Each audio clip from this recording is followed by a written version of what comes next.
गांव की मिट्टी में एक अलग ही खुशबू होती है। वहां रिश्तों की गर्मी होती है और भावनाओं की सोंधी महक।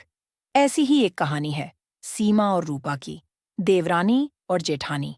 पर उससे बढ़कर दो सहेलियां, दो बहनें। गांव बगड़िया में हर किसी को जब ये खबर मिली कि छोटे बाबू की शादी तय हो गई है, तो सबसे ज्यादा खुशी रूपा को हुई। वह खुद भी बहू बनकर इसी घर में आई थी कुछ साल पहले, और अब उसे एक साथी मिलने वाला था, देवरानी, जिसकी संगत में वह अपने अकेलेपन को बांट सके। सीमा, छोटे बाबू की दुल्हन, जब पहली बार घर आई तो उसकी घबराई हुई आंखों में डर साफ झलक रहा था। पर रूपा ने उसे सीने से लगाकर कहा, अब से ये घर तेरा है और मैं तेरी बड़ी बहन। तुझे कुछ भी सीखना हो मुझसे कहना। सीमा की आंखों में पहली बार सुकून था।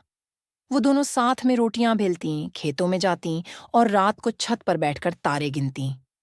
कभी कभी एक दूसरे के बालों में तेल लगातीं और पुराने गीत गुनगुनातीं। रूपा को संतान नहीं थी, वर्षों से इलाज और दवाइयां सब कर चुकी थीं, पर उसने कभी अपने मन की पीड़ा किसी को नहीं जताई, सिवाय सीमा के। सीमा उसकी आंखों से दर्द पड़ लेती थी। एक रात जब रूपा अकेली रो रही थी, सीमा ने उसका हाथ पकड़ा और कहा, दीदी, मैं वचन देती हूँ, अगर मुझे कभी संतान हुई तो वो पहले आपकी गोद में आएगा। वक्त बीता और सीमा मां बनने वाली थी। पूरा घर खुशियों से गूंज उठा, पर रूपा ने खुद को थोड़ी दूर कर लिया। न जाने क्यों उसका दिल भर आता था, खुशी और टीस के बीच झूलता।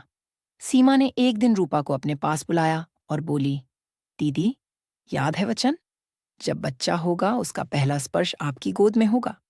रूपा की आंखें भर आईं, पर वह मुस्कुराई। बच्चे के जन्म के दिन जब नन्हा सा बेटा इस दुनिया में आया तो सीमा ने उसे सबसे पहले रूपा की गोद में दिया। ये मेरा नहीं, हमारा बेटा है दीदी, उसने कहा।